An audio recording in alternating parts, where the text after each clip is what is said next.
I had a manager, and it was a production company I was signed to, who was a friend of mine, one of my OGs, who actually he moved to New York from Detroit. He's from Detroit as well. He moved to New York from Detroit, and he got a job at Quest Records as an A&R.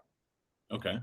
That's a big deal too back then. Back Yeah, then, it was like if you knew an A&R from New York, oh man, come on, man. So I went out there and I stayed with him in Harlem, and that was actually my first time being in New York. Okay. You know what I mean? So we lived together for months, you know. So we were able to record there. We recorded a full demo.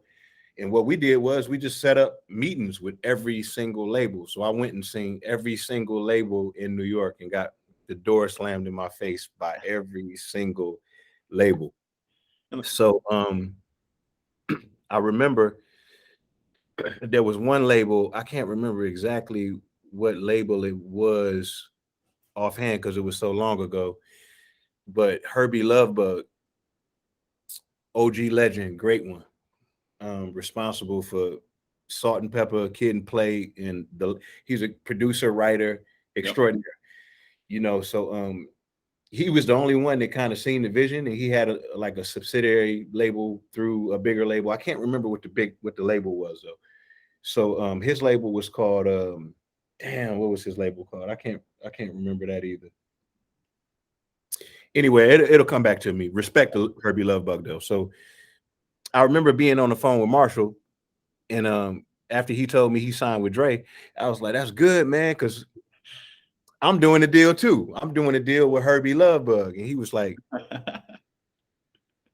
"What?" I was like, "Yeah, I'm doing a deal with Herbie Lovebug." He was like, "What kind of situation is it?" And I was just like, it's. I explained to him the situation. He was like, "Royce, you're not doing no deal with Herbie Lovebug." I was like, so he told me to send my demo out to him.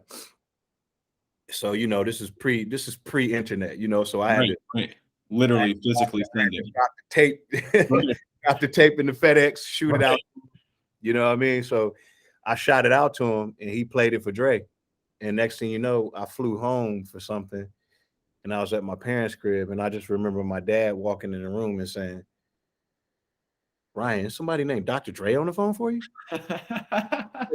Are you sick, son?" Like, who? So I Wow. get the phone. I'm like, "Hello? Yo, what's up? It's Dre." I'm like, holy shit. So this man didn't tell me he played it for Dre. This man didn't tell me that Dre liked it. He just let me be surprised. I love him. So anyway, so Dre was like, "I'm feeling your shit. I wonder, was you interested in coming out here and fucking with us?" So I was like, "Would I?" I had been to Cali, so I flew, he flew me out to Cali. My first time being in the mansion. My first time being around a celebrity.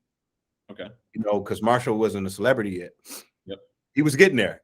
He was getting popular fast, and but Dr. Dre was an icon already. Oh yeah, right. Yep. So damn, I'm inside this mansion, that's where we're recording at. So long story short, we working on the Chronic. And I was doing some writing, helping out where I could, and just kind of like, building a relationship. And I had also recorded something for Marshall's album.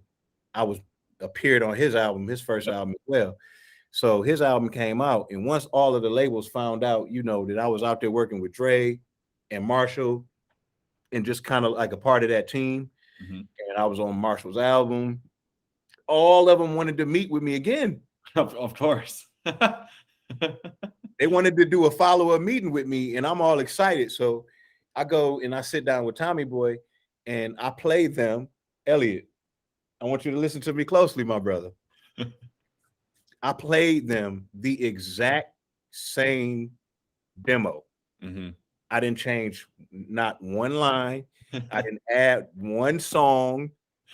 The exact same demo that they passed on, I played it for them, and they acted like it was the greatest thing that they have ever heard in their lives. And they gave me $1 million. Well, you got buzz now. It's different. That's when I became a professional.